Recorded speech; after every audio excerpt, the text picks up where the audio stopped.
Bonjour à toi. Bienvenue à un nouvel épisode de la permaculture de soi, un podcast où l'on plonge à l'intérieur de soi-même en s'inspirant de la nature qui nous entoure pour cultiver la paix à l'intérieur de nous. Si c'est votre première fois, je me présente, je suis Noémie Pelletier, passionnée des relations humaines et du développement personnel. Pendant les dernières années, mon parcours de vie m'a amenée à retourner à moi pour comprendre ce que je devais changer afin de construire une vie qui me correspondait vraiment. Dans ce podcast, je partage avec vous mon cheminement ainsi que ma découverte du monde de la permaculture, qui selon moi a beaucoup de leçons à nous transmettre dans cette quête vers notre vie de rêve.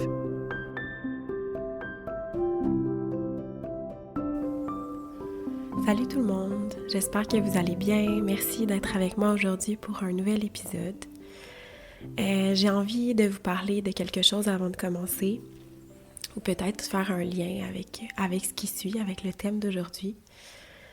Dans les derniers épisodes, je pense que je me suis quand même laissée aller, puis j'ai eu du plaisir à faire les podcasts, à les monter. Mais je pense qu'il y avait toujours un petit stress par rapport au jugement des autres, ce qui est très normal. Mais plus j'avance dans le processus de mon projet, plus je me rends compte à quel point c'est important d'être authentique puis être complètement soi-même. Puis j'ai vraiment envie de me laisser aller dans ce podcast-là puis de partager avec vous qui je suis vraiment de manière authentique, de pas faire trop de montage, puis de laisser les petites erreurs qui se présentent au cours de l'enregistrement plus naturellement. Parce que je pense que ça me représente beaucoup, puis ça représente aussi ce que j'ai envie de partager avec vous. Puis je trouve que ça fait un beau lien avec mon sujet d'aujourd'hui qui s'appelle « Mission de vie ». Que vous croyez ou non en une mission de vie, comment je pourrais expliquer la mission de vie? C'est qu'on est venu peut-être ici sur Terre pour compléter une mission ou pour compléter une certaine fonction. Mais moi, je vois pas la mission de vie comme un objectif qu'on a à accomplir, mais plutôt comme une manière de vivre notre vie pour participer le mieux possible à l'écosystème qui nous entoure. Donc, pour moi, la mission de vie, c'est de se poser la question comment je peux enlever tous les masques possibles, tous les jugements puis tous les blocages qui m'empêchent de connecter au quotidien avec ce qui me fait vraiment plaisir puis ce qui me rend vraiment en joie. Quand je parle de la mission de vie, c'est un peu de se dire « Ok, oui, j'ai un rêve, je m'en vais vers ce rêve-là, mais est-ce que au quotidien, je suis capable d'apprécier le chemin, puis est-ce que je reconnecte vraiment avec mon présent, puis à ce qui contribue à mon environnement de la meilleure manière possible. » Puis comment je fais ça? Ben c'est que je me demande, je reviens à moi par l'observation, puis je me demande qu'est-ce qui me rend en joie au quotidien, puis comment je peux changer pour participer à donner le plus d'énergie possible à ce qui m'entoure. Puis on revient encore à l'idée un peu permaculturelle, pas un peu permaculturelle, très permaculturelle du système. En fait, l'idée de l'autosuffisance, c'est de tendre vers un système le plus fermé possible.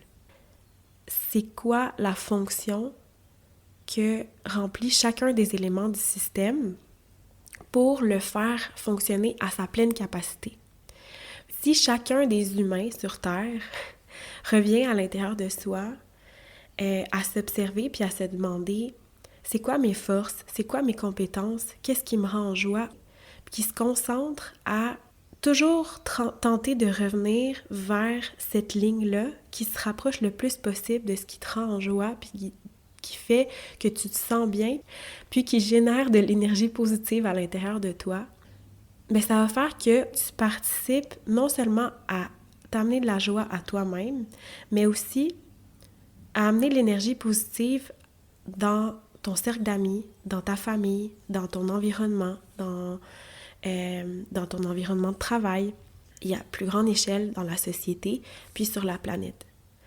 Donc, pour moi, l'idée de la mission de vie, c'est de se poser la question au quotidien, c'est quoi les petits changements que je peux faire pour revenir à cet état-là de paix intérieure dans lequel tout ce que je fais est aligné avec mes valeurs, puis avec qui je suis vraiment, Puis tranquillement, en faisant ça, ben ça nous ramène sur le chemin de notre mission de vie, comme on pourrait dire. Puis ça fait qu'on marche vers notre rêve. Ça veut pas dire qu'on va arriver à notre rêve puis à cet objectif-là vers lequel on tend. Mais notre mission, c'est à tous les jours d'être un élément positif dans le système dans lequel on évolue, parce que en amenant du positivisme dans le système, mais les autres peuvent fonctionner à leur pleine capacité aussi. Par exemple, si on prend l'exemple de quelqu'un qui travaille à l'épicerie à la caisse. La personne qui travaille, si elle n'est pas souriante, si elle n'a pas une énergie positive, est-ce que vous vous rendez compte à quel point elle va partager cette énergie-là à des centaines de personnes dans sa journée? Puis après, la personne qui est passée à la caisse, ben, elle s'en va dans sa voiture, puis elle apporte un peu de cette énergie négative-là avec elle, en plus de l'énergie négative qu'elle a peut-être par rapport au fait qu'elle n'est pas bien dans sa vie non plus parce qu'elle ne fait pas un travail qu'elle aime. En ne pensant pas à ce que toi réellement te rend en joie, qui te nourrit au quotidien, puis en essayant pas d'aller vers ça, ben c'est pas seulement toi que t'affectes, mais c'est tout le monde autour de toi, puis la société. Je pense qu'on n'est pas dans un monde où on encourage beaucoup les gens à penser à ce que vraiment ils ont envie de faire pour leur bien, leur paix intérieure au quotidien, autant dans leur travail que leur vie personnelle. Puis ce que j'ai envie de dire, c'est que oui, ça peut paraître comme un gros changement. OK, j'aime pas mon emploi, il me rend pas en joie. Ben il faut que...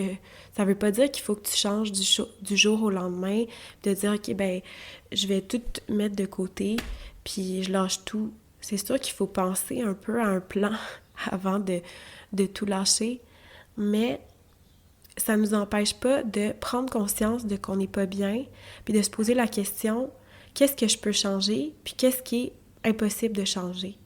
Puis avec les choses qui sont réellement impossibles de changer, on va essayer de changer notre perception puis notre manière de voir comment cet élément-là qui nous amène de la négativité soit capable de générer plus d'énergie positive à l'intérieur de nous.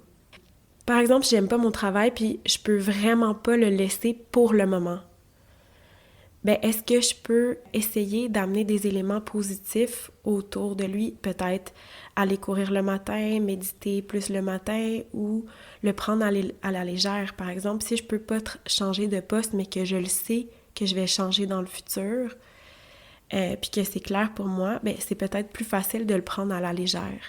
De se dire, OK, c'est quelque chose de temporaire. Puis juste ce changement de perception-là par rapport à notre travail, ça va nous aider à générer plus de joie au quotidien parce qu'on va savoir que c'est temporaire et que sinon, c'est pas une fatalité, qu'on n'est pas pris à l'intérieur de cet état-là. Puis dès qu'on prend conscience qu'on veut changer quelque chose, on est déjà en train de faire un pas vers le changement. Pour nous aider à générer un peu cette créativité-là, à ce qui nous rend en joie, on peut se demander des questions un peu existentielles que j'aime bien. Comme pour participer au bien-être de la Terre, des humains, puis du futur, de la planète, c'est quoi ma place dans l'écosystème? C'est quoi ma fonction?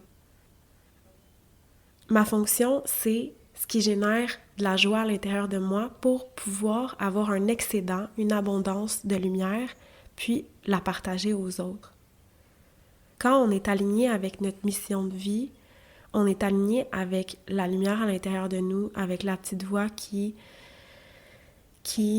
nous murmure aux oreilles ce qu'on veut vraiment, puis en reconnectant avec cette voix-là, avec cette intuition-là, puis par l'observation, c'est possible de tranquillement cheminer vers la réponse à cette question-là, de c'est quoi la fonction que je veux remplir, puis qu'est-ce qui va me faire sentir comme si j'apporte sans sentir que je dois recevoir. Est-ce que tu vas au travail le matin en te disant « Ah ben je le fais parce que je vais recevoir tel montant d'argent, puis après je vais pouvoir me payer ça, puis ça, puis ça, puis ça. » Ou est-ce que je vais au travail le matin en me disant Ah, aujourd'hui, je vais faire tel projet, je vais créer telle chose? Ou est-ce que je pense toujours à la récompense derrière le travail? Ça veut pas dire qu'on peut pas penser du tout à la récompense qui se cache. Moi aussi, j'y pense. C'est important de pouvoir survivre. On a besoin d'argent pour vivre. Mais est-ce que la plupart du temps, ce que tu fais au quotidien te motive, te nourrit? Est-ce que tu as envie de t'en donner, même si t'en reçois pas autant? Puis ça, c'est une question intéressante parce que finalement, quand on commence à pas compter notre temps, puis à juste être vivre, puis à être heureux, puis à être bien dans le moment présent, mais on se rend pas compte qu'on dépense l'énergie. L'énergie, elle est plus monétisée. C'est juste une quantité qu'on donne pour recevoir ce qu'on a besoin pour survivre après. J'ai envie de dire aussi que je crois profondément que la réponse aux questions que je vous ai mentionnées plus tôt, elle se trouve déjà en nous, puis que elle nous parle un peu à tous les jours. Souvent, ça va être à voix basse, puis enterré par nos peurs, nos jugements, puis tous les blocages reliés à notre histoire. Puis je pense que le plus grand blocage qui se met devant nous, c'est nous-mêmes. J'imagine comme un mur qu'on se met nous-mêmes devant nous, qu'on est responsable de briser pour pouvoir aller trouver vraiment notre chemin. Mais on est les seuls responsables de briser ce mur-là, puis peut-être qu'il va pas se briser d'un coup. Peut-être que ça va être brique par brique, petit changement par petit changement, puis c'est correct. Il faut l'accepter. L'important, c'est l'observation, puis de revenir à soi, puis de se redemander qu'est-ce que je veux vraiment, qui je suis moi, c'est quoi mes forces, c'est quoi mes compétences, puis qu'est-ce que j'ai envie de créer dans le monde. Il n'y a pas personne d'autre au monde qui va faire les choses comme toi, parce qu'il n'y a pas personne d'autre qui a ton histoire, qui a tes talents, qui a ta manière de voir la vie. Qu'est-ce que tu as envie de créer? La création, c'est quelque chose qui nous ramène à notre essence. Qu'est-ce qu'on a envie de créer au jour le jour? Puis la création, ça n'a pas besoin d'être une œuvre d'art. On crée au quotidien, on crée dans notre communication, on crée dans nos conversations, on crée dans notre cuisine, dans notre manière de marcher, on crée dans notre manière d'interagir avec le monde.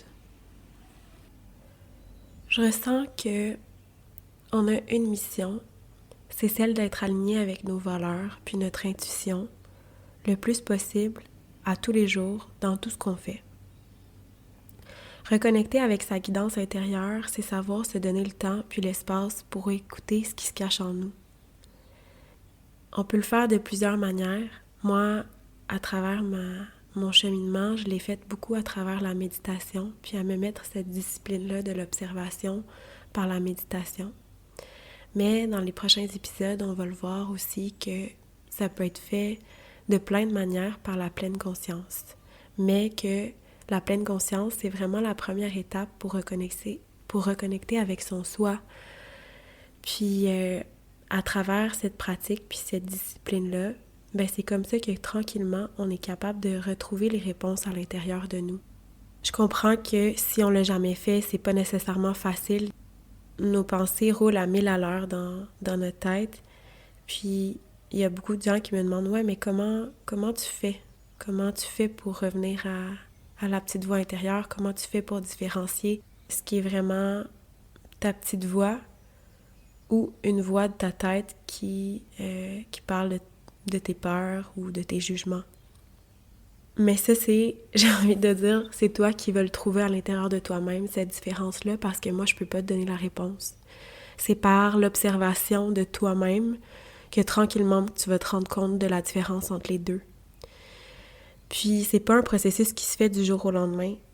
Tout ce que je vais te partager dans mon podcast, c'est pas une recette magique pour que ta vie, comme dans un conte de Disney, où quelque chose arrive puis que tout à coup, tout devient magique puis beau.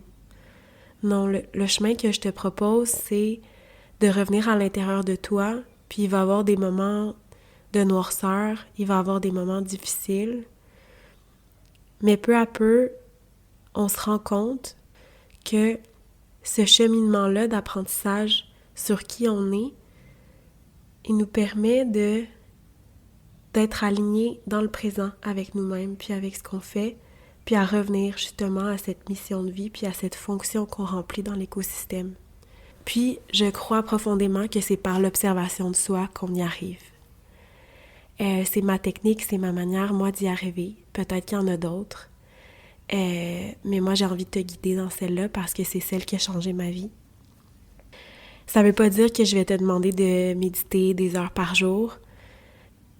Mais oui, je vais te demander de prendre du temps pour le faire, puis de revenir à l'intérieur de toi. Le plus souvent possible, au quotidien, à chaque minute, à chaque seconde des fois. J'ai envie de terminer en disant, et si tu pouvais trouver exactement ta place, celle où tu sens que tu donnes sans penser à recevoir et qui te donne toute l'abondance dont tu as besoin pour vivre pleinement. Ma prochaine méditation, elle va porter sur notre place dans l'écosystème, puis le fait que tout est connecté, que chaque décision que tu prends en lien avec tes valeurs participe au bien de l'écosystème dans lequel tu te trouves, puis que tu es créateur de ta vie. En suivant son instinct vers sa mission de vie, on participe au bien-être du monde en se donnant tout l'amour qu'on mérite. Écoute-toi, donne-toi le temps, donne-toi l'espace d'être toi à 100%. Commence par l'observation. Parce que c'est ici et maintenant, dans ce qui te met en joie, que les réponses vont venir. À la prochaine!